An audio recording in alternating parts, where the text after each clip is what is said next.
লাভাবে কোনটা ধরো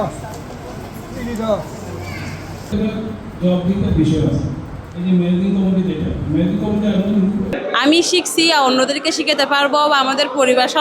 পরিবারের সবাই আমরা তো এমনিতে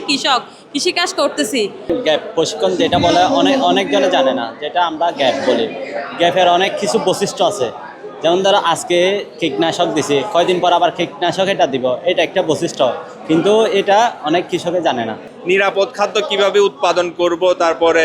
খাদ্য উৎপাদনের সময় পোকামাকড় ক্ষতিকর পোকা কোনগুলা, তারপর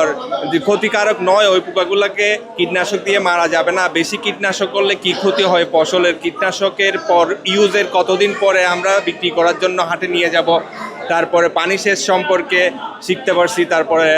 বীজতলা তৈরি, বীজতলার মধ্যে দূরত্ব কত,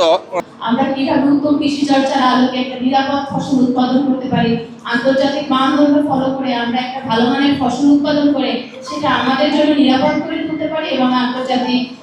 প্রেক্ষাপটে আমরা সেটা কিভাবে রপ্তানি করতে পারি, সার্বিক বিষয় নিয়ে কৃষির একটি ধারণা আসলে এখানে দেওয়া, এবং সেই আলোকেই কিন্তু আমাদের ফিল্ড স্কুলগুলা পরিচালনা করা হয়েছে।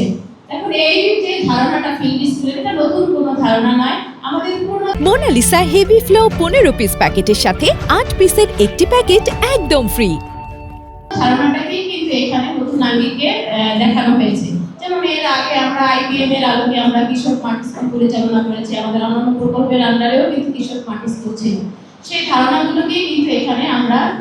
মাঠ পর্যায়ে আবার নতুন আঙ্গিকে কৃষকদেরকে সেইগুলো শেখানো হচ্ছে। মূলত শেখানো হচ্ছে যে কিভাবে আমরা একটা বীজ থেকে শুরু করে একটা ফসল চারা থেকে শুরু করে কিভাবে আমরা সেটা সংরক্ষণ পর্যন্ত কোন কোন আধুনিক পদ্ধতিগুলো, কোন প্রযুক্তিগুলো, সেটা জাত হতে পারে, প্রযুক্তি হতে পারে, আমাদের বিভিন্ন কলা কৌশল হতে পারে, সেগুলো আমরা কৃষকদেরকে হাতে কলমে শেখানো হচ্ছে মাঠ পর্যায়ে গিয়ে, এবং পরবর্তীতে কিভাবে একটা সমিতি গঠন করা হয় বা একটা বাজার ব্যবস্থা কিভাবে তারা গঠন করবে, একটা ভ্যালু চেইনের সাথে কিভাবে তারা অ্যাড হবে, সেগুলাই কিন্তু শেখানো হচ্ছে। মূলত এখানে শেখানো যে ধারণাটা দেওয়া হচ্ছে তা হচ্ছে যে আমরা একসময় ভাবতাম যে কৃষি করব, তাতে আবার আমাকে এত সচেতনতার কি আছে, কিন্তু এখন কিন্তু সময় এসেছে আমরা সব জায়গায় একটা কথা বলি যে নিরাপদ খাবারের কথা বলি। আমি গতকালকে বিভাগীয় কমিশনার মহোদয়ের স্যারের ওখানে একটা প্রোগ্রাম করেছি, নিরাপদ খাদ্য অধিদপ্তরের ওনারাই আয়োজন করেছে,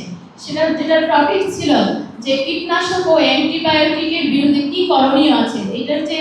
মাত্রা অতিরিক্ত ব্যবহার, সেটা থেকে বেরিয়ে আসতে হলে আমাদের কি করণীয়। আসলে আমি বলবো যে আমাদের একদিকে খাদ্য নিরাপত্তার কথা ভাবতে হচ্ছে, আর একদিকে নিরাপদ খাবারের কথা ভাবতে হচ্ছে। দেখেন দুইটা বিষয়,